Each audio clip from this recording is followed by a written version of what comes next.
할렐루야. 여러분, 성경에서 놓고 말씀을 향한 고백부터 함께 되도록 하겠습니다. 다 같이 시작.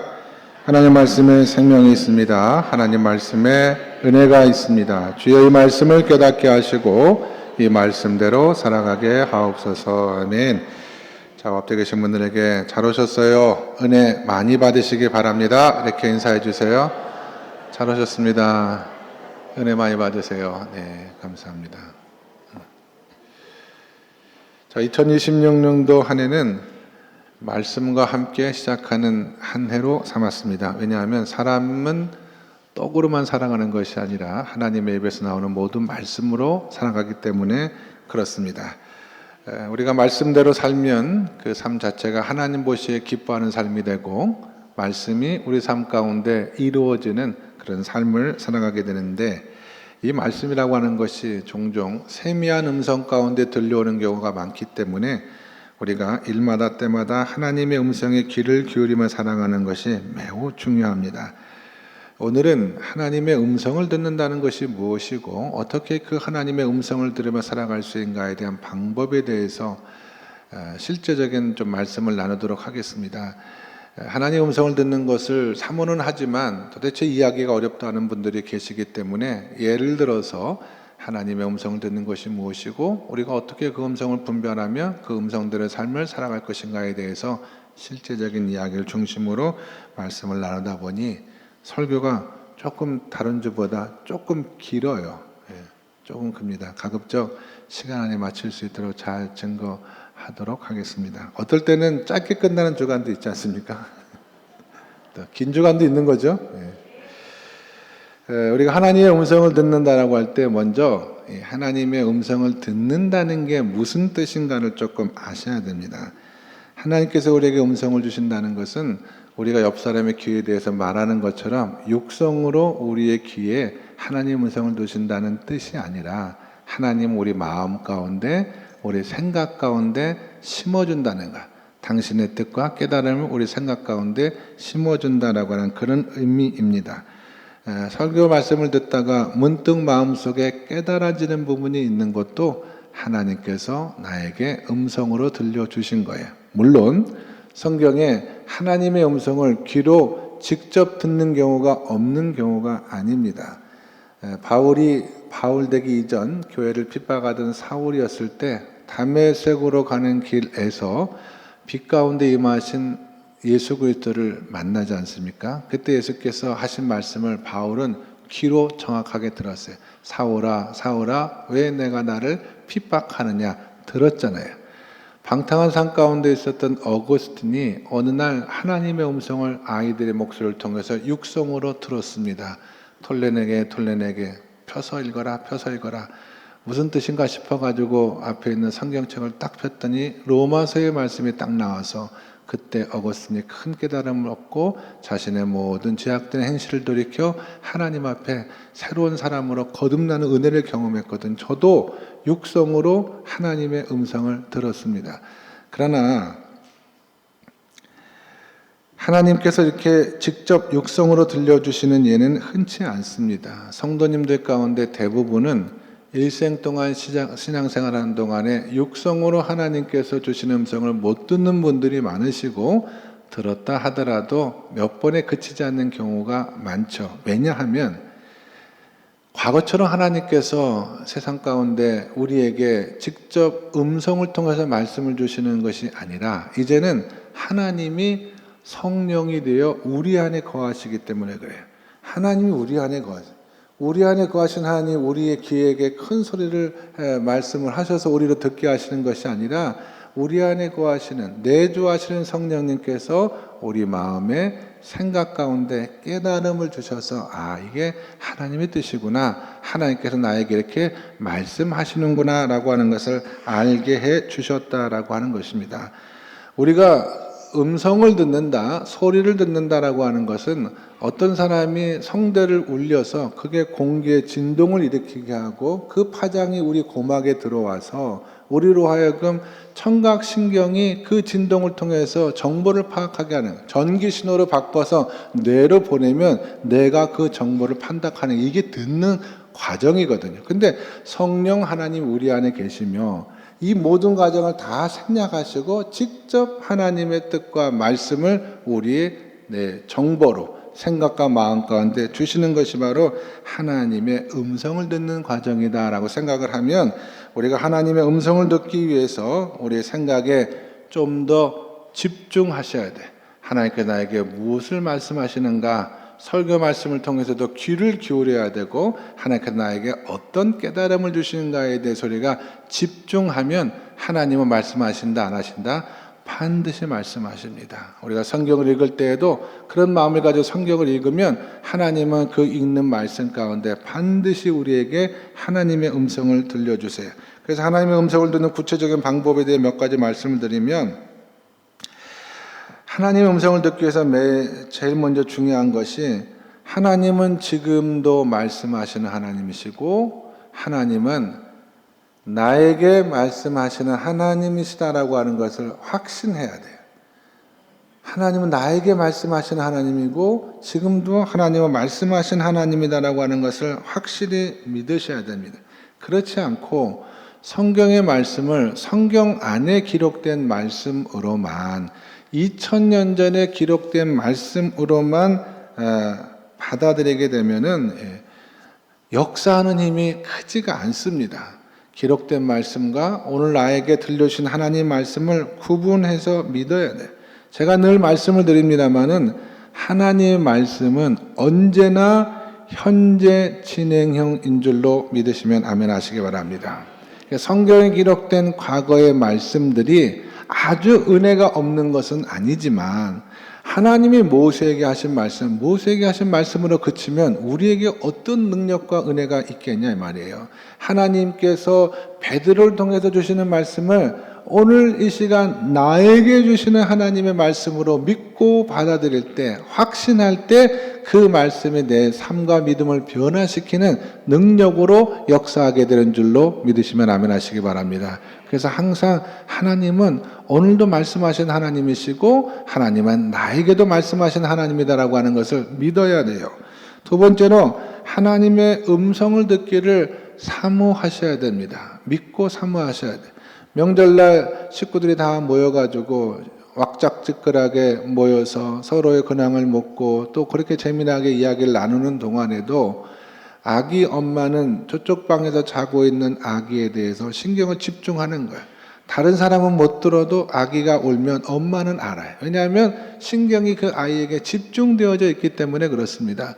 우리가 같이 예배를 드려도 다른 사람은 못 들어도 나만 하나님 앞에 나라도 정말 집중하는 마음으로 음성을 듣길 원하면 나에게 주신 하나님의 음성이 있다라고 하는 거예요. 우리가 하나님의 음성을 듣기 위해서는 그렇게 집중하는 마음으로 음성에 관심을 가져야 됩니다. 그러면 누구나 들을 수가 있는데 왜 음성 듣기가 어려우느냐? 사람들은 너무 세상 일에 몰두가 되어져요.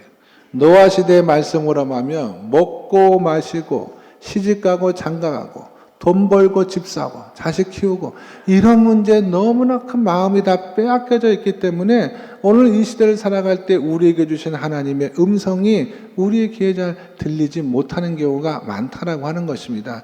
여러분, 이 시대가 하나님의 말씀이 희귀한 시대라고 말하잖아요. 하나님의 말씀이 희귀한 이유는 이 시대에 하나님께서 우리에게 말씀 주시기에 중단한 것이 원인이 아니라 우리가 하나님의 음성 듣기 어려운 시대를 살아가고 있고 우리가 그 하나님의 음성을 듣지 못하기 때문에 하나님의 음성이 내 삶 가운데 임하고 그 하나님의 말씀이 내 삶을 변화시키고 내 삶 가운데 능력으로 역사하는 이런 신앙과 믿음의 특별히 말씀의 능력을 경험하지 못한 이유가 큽니다. 또 하나 중요한 것은 이 하나님의 음성을 듣기 위해서는 전적으로 하나님 앞에 기도하는 시간이 저는 필요하다고 생각을 합니다.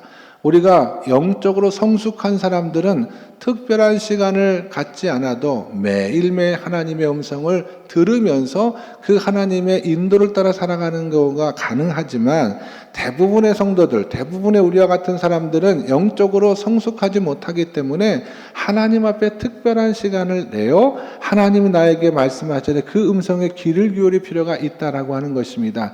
경험적으로 보면 한 30분 정도는 하나님 앞에 조용 조용히 머리 숙이고 있어야지 마음의 평안이 임하게 되고 잡생각이 사라지게 되고 그 다음 하나님과의 관계를 통해서 내 삶의 이런저런 문제를 가지고 이야기를 나눌 때 하나님의 지혜를 우리가 음성을 통해서 듣는 경우가 생길 수 있기 때문에 정말 관심을 가지고 하나님께서 나에게 하시는 음성에 대해서 귀를 기울이셔야 돼요. 내가 아이를 키우고 세상에서 돈 벌고 직장 다니고 사업하고 그러다 보면 크고 작은 문제들이 많이 생기거든요. 이게 내 문제일 경우도 있지만 우리가 하나님의 음성을 듣고 하나님을 통해서 이 문제를 바라보게 되면 더 이상 내 문제가 아니라 하나님의 문제가 되는 거예요. 그 하나님께서 말씀을 통해서 우리가 나아갈 길을 정확하게 인도해 주시기 때문에 기도를 통해서 하나님의 음성에 귀를 기울이는 것이 매우 중요하고, 한 가지만 더 말씀드리면 우리가 정말 하나님의 음성을 들으며 그분의 인도를 따르기 원하는 그런 사람이 되길 마음으로 소원한다면 하나라도 하나님께서 나에게 음성을 주셨다 생각할 때 그 음성에 대해서 순종을 하셔야 돼요. 하나님의 말씀에 순종을 하면 하나님께서는 그 다음에 또 우리에게 말씀을 하십니다. 왜냐하면 하나님은 인격적인 하나님이다 이렇게 말하잖아요. 그러니까 하나님은 우리가 하나님 말씀을 주셨는데 우리가 그 말씀을 흘려버리고 그 말씀을 지키지 않고 불순종하는 삶을 살면 강권하지는 않아요. 더 이상 우리에게 말씀하지 않습니다. 그런데 우리가 하나님 말씀에 일단 순종하기 시작하면 계속해서 하나님의 말씀이 들려오는 은혜가 있게 되는 거예요. 예를 들면 하나님께서 오늘 이 예배는 빠지지 말고 가서 꼭 하나님의 내가 너에게 들려주는 말을 듣기 원한다라고 할 그런 깨달음을 주셨는데 내가 그 말씀에 순종하면 이 하나님과의 관계라고 할까요? 그 하나님과의 음성을 듣는 관계가 점점 풍요롭고 부여로워지는데 내가 스스로 그런 것들을 거절하고 순종하지 않으면 더 이상 하나님의 음성이 들려오지 않을 수가 있다라고 하는 것입니다. 여러분, 하나님의 음성을 듣고 그분과 신앙생활 동행하면은요 정말 재미나고 신기한 일들이 많이 벌어집니다. 그리고 내 삶이 하나님의 인도를 따라가는 삶이구나. 정말 하나님은 나를 사랑하시고 우리 가정을 축복해 주신 하나님이라는 것을 매일매일 경험하며 살아갈 수가 있다. 저는 그런 저와 여러분이 되었으면 좋겠습니다. 예를 들어 드릴게요. 그러니까 이런 말씀들은 이론적인 내용이지만 제가 과거에 하나님의 음성 듣기라고 하는 책을 읽은 적이 있었는데요. 그 목사님 사모님이 쓰신 책이거든요. 그 피터 로드라고 하는 이 사모님이 쓰신 하나님의 음성 듣기라고 하는 내용입니다.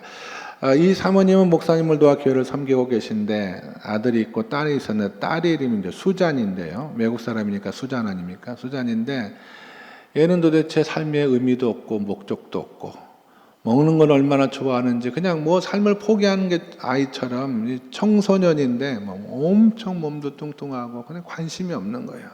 옷은 늘 헐렁하게 입고 밖에 나가지도 않고 머리도 부시시하고 걔 방만 열면은 그냥 돼지우리가 저리 가래. 아주 그냥 정리도 안 하고 그런 딸을 키우는데 엄마는 이 아이가 나에 대해 또 아빠에 대해 반항하는 이런 반항심, 청소년 계기가 반항심으로만 이해해서 하나님 이 딸이 수잔이 순종할 줄 아는 딸이 되게 해달라고 이제 하나님 앞에 그렇게 기도를 시작을 했습니다. 그러다가 엄마가 기도 중에 하나님의 음성을 들어요. 하나님께서 말씀하시기를 이 모든 문제의 원인은 딸에게 있는 것이 아니라 엄마인 너에게 원인이 있다는 깨달음을 주셨다는 거예요. 내 교만이 문제다. 내 교만이. 너가 살 좀 빼고 방 청소 좀 잘하고 좀 나가서 예쁜 옷도 입고 이렇게 잔소리하는 이유는 정말 네 딸을 사랑해서라기보다는 네가 목사 삼으로서 도대체 딸을 어떻게 키우고 있는지 하는 이야기를 듣지 않기 위해서 그 목적이 더 크다. 그 목적이 더 크다. 충격적이지 않을 수가 없는 거야. 한 번도 그런 생각을 못했는데 이 문제는 딸의 문제는 딸에게 있는 것이 아니라 너에게 있는 것이라는 깨달음을 주셔서 가만히 생각해 보니까 회개하는 마음이 들어가는 거야. 그런 면이 있는 거예요. 그래서 하나님 앞에 회개의 눈물 흘리고 기도했는데 그래도 딸은 하나도 변한 것이 없었거든요. 계속해서 이 엄마는 이 문제를 가지고 하나님 앞에 기도하고 회개를 했습니다. 어떻게 이 문제를 해결해야 될지 하나님 앞에 또 기도할 때 하나님께서 주신 음성이 무엇이냐면 수자는 너에게 지금 반항하고 있는 것이 아니라 내가 수잔보다 오빠를 더 편애하고 있다는 것에 대해서 그렇게 반응하는 것이다라는 말씀을 주신 거예요. 그것도 충격적이에요.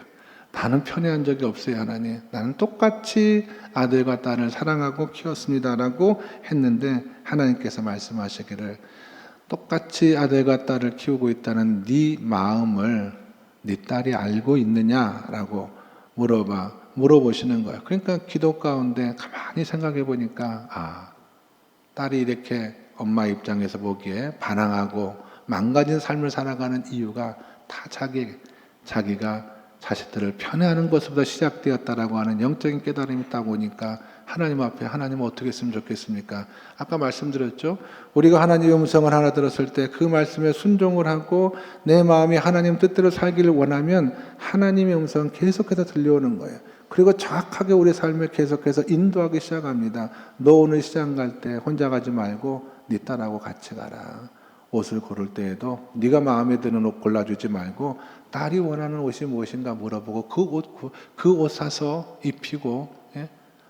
딸이 좋아하는 음식이 무엇인가 묻고 그걸 장봐가지고 그렇게 하나님은 하나하나 구체적으로 이 딸과의 관계를 어떻게 회복시킬 것인가에 대해서 이 엄마에게 계속해서 말씀을 해주시는데 조금씩 딸이 변화되기 시작하는 거예요. 처음에는 이 엄마가 웬일이야? 왜 이러지? 수상적인 눈으로 보다가 하나님 앞에 회개하면서 계속해서 딸과의 관계를 주님 앞에 묻고 그의 인도를 받는 엄마의 모습을 보면서 딸의 삶이 변화되기 시작한다라고 하는 것입니다. 여러분, 우리가 어떤 상황 앞에 있을 때라든지 어떤 사람들의 마음에 대해서 평가하고 판단할 때 정확하게 그 상황에 대한 판단과 평가를 내리기가 어렵습니다. 왜냐하면 우리는 하나님처럼 전지하신 분이 아니기 때문에 왜 그 문제가 생겼는지를 알지 못할 뿐만 아니라 그 사람이 그렇게 행동하는 마음의 동기를 알아볼 수 있는 그런 능력이 우리한테는 없는 거예요. 그리고 만약 우리가 그 동기를 알았어요. 그리고 그 상황에 대한 판단이 있었어요. 그럼 그 다음에 그 문제를 어떻게 해결할 것인가에 대한 방법을 우리는 모릅니다. 우리는 이렇게 하면 해결되지 않을까, 이게 최선이지 않을까 행동하지만 오히려 역효과를 내는 경우들도 얼마든지 있을 수가 있다는 거예요. 그래서 우리가 인생을 살아갈 때 우리 힘으로 살아가는 것이 잘 사는 것 같지만 절대 그렇지 않습니다.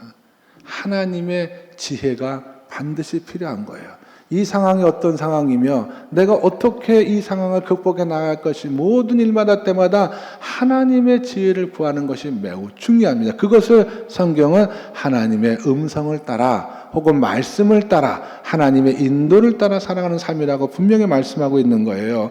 제가 오늘 나눴던 이 설교의 말씀을 여러분이 듣고 다 잊어버리실 수도 있어요. 그러나 여러분 절대로 이 말씀 허투루 듣지 마시고 이 한 주간 살아가는 날들 동안에 우리가 해야 될 이런저런 많은 일들 가운데 적어도 그 중에 하나는 하나님 이건 어떻게 했으면 좋겠습니까? 이 문제는 어떻게 하나님께서 생각하고 계시죠? 라고 물어보시면 여러분 하나님이 그 문제에 대한 음성을 반드시 주신다고 저는 믿어요.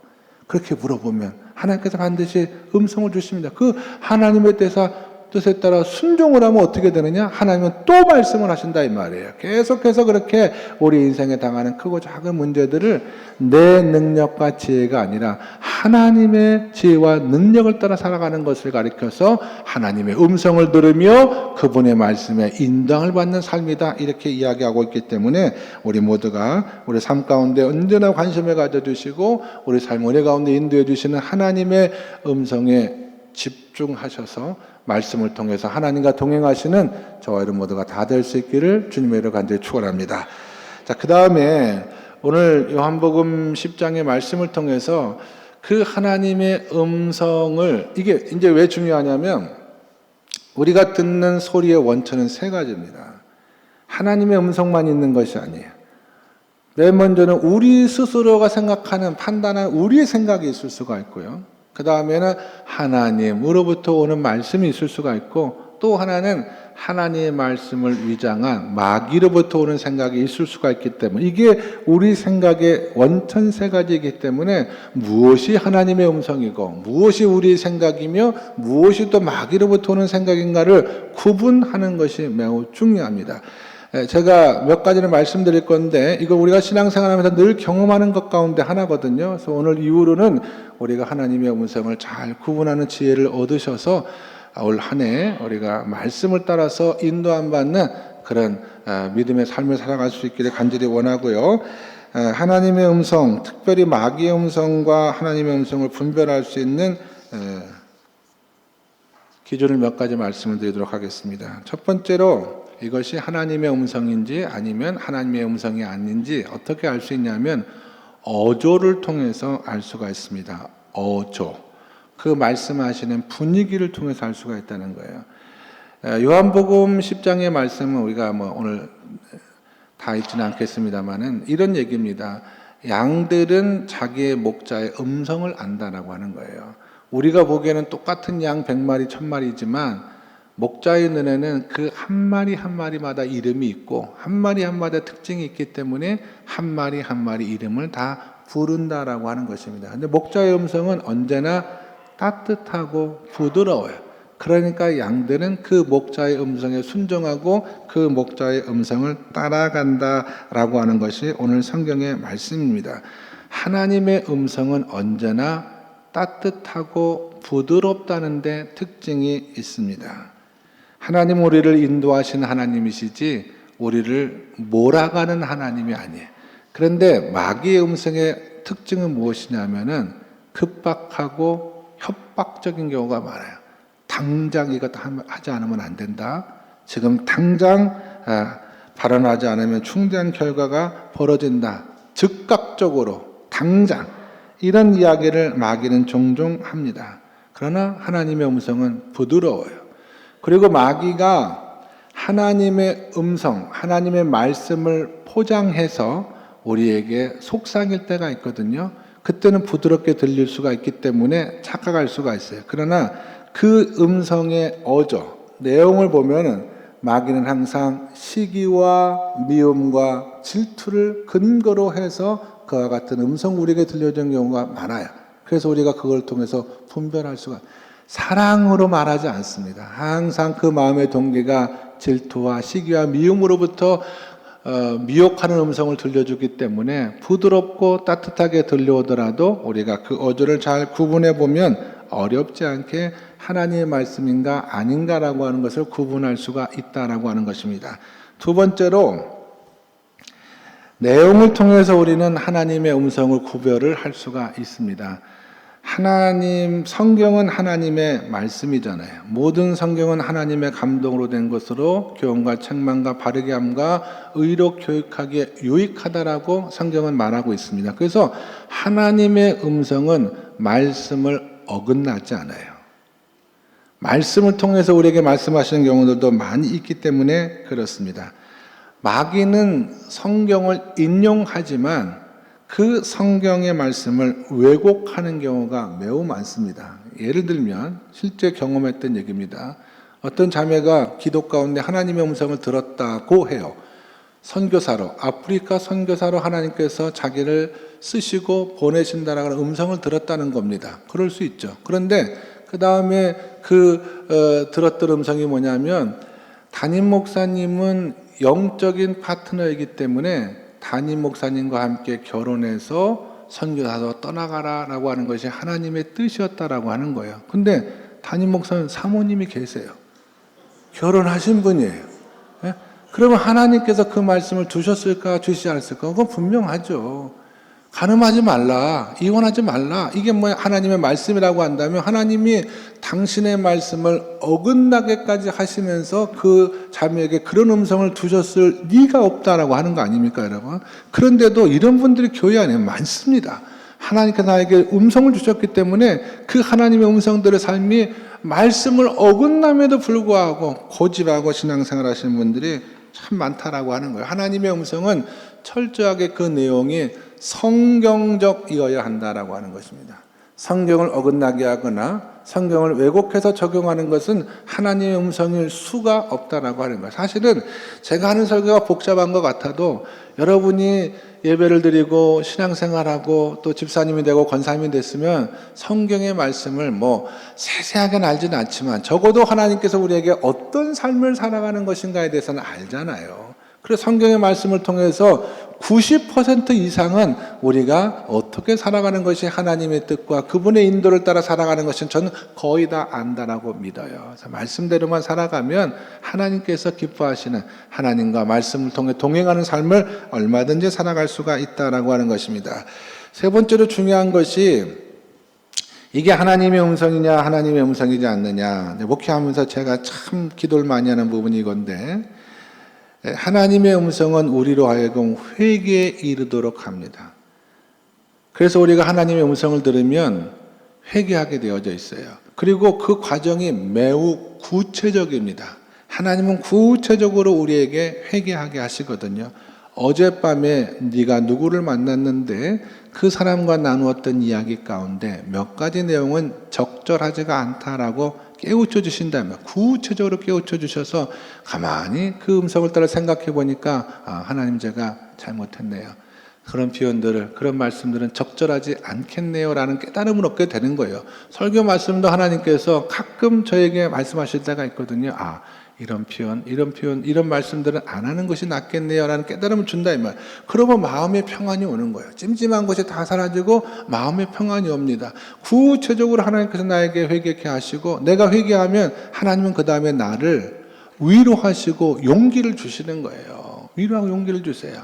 네가 좀 부족하지만 많이 변했다. 예전에 비해서 많이 변했고 너 설교 참 괜찮다. 앞으로 더 내 음성을 따라서 귀를 기울여서 그렇게 했으면 좋겠다라고, 이렇게 하나님은 우리에게 구체적으로 회개케 하시고 구체적으로 우리의 삶을 하나하나 말씀을 통해서 인도해 가시는데, 마귀의 음성은 말이죠, 구체적이지가 않습니다.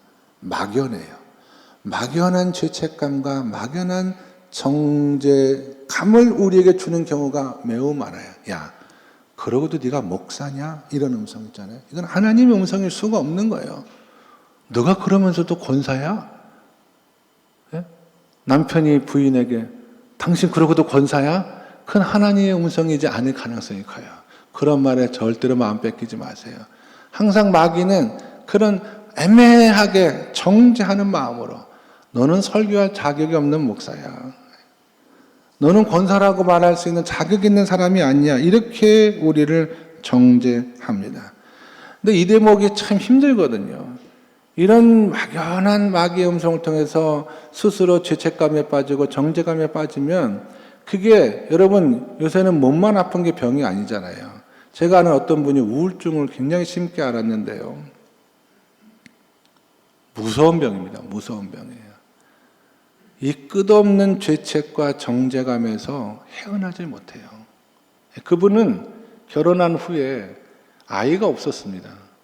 아이가 없어가지고 하나님 앞에 기도하는데 아이가 안 생겨요. 5년 지나고 10년 지나고. 근데 그 이유를 알았어요. 기도하다가 알았어요.